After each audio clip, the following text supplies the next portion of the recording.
সুপ্রিয় শিক্ষার্থীবৃন্দ, আসসালামু আলাইকুম।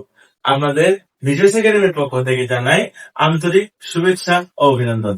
আশা করি সবাই ভালো আছেন। সবাইকে জানাই ঈদুল আজহার শুভেচ্ছা। আজ আপনাদের জন্য আমি নতুন একটি ক্লাস নিয়ে হাজির হয়েছি।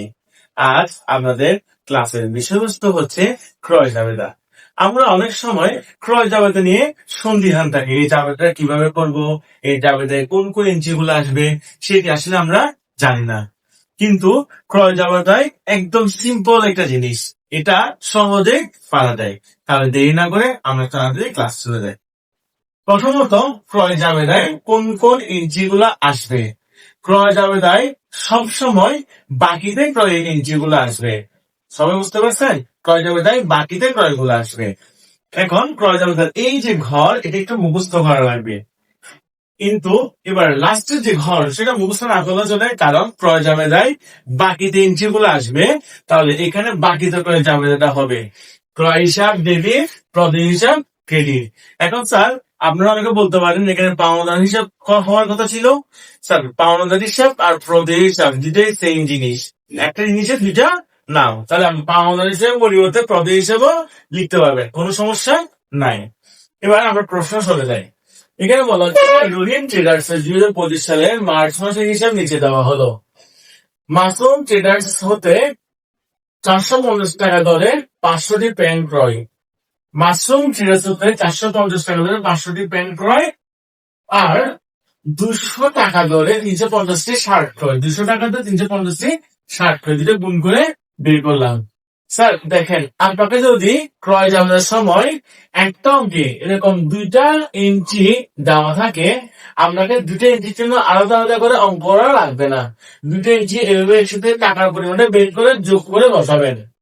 বসানোর পরে এই যে টোটাল টাকা যেটা আসছে, এটার উপর 5% বাট্টা মারবেন। 5% বাট্টা আসছে 14,750। এরপর এটা বিয়োগ করবেন। বিয়োগ করতে আসছে 2,80,250। এটার সাথে আনুষঙ্গিক কোন খরচ থাকলে সেগুলো যোগ করবেন। দেখেন এখানে আনুষঙ্গিক খরচ কি আছে?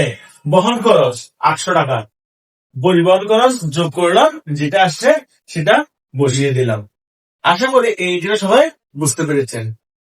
2 নম্বর কি বলছে? আলী ব্রাদার্স হতে প্রতিটি 100 টাকা দরে 80টি শাড়ি ক্রয়। তাহলে 1টি শাড়ির দাম যদি 1000 টাকা হয়, এবার 80টি শাড়ি দুটো গুণ করে বের করলাম।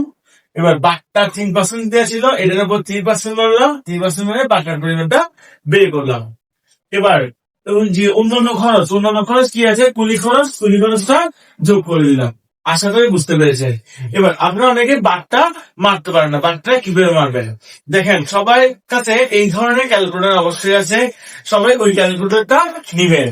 ক্যালকুলেটরে প্রথমে 80,000 টোটাল টাকাটা লিখবেন।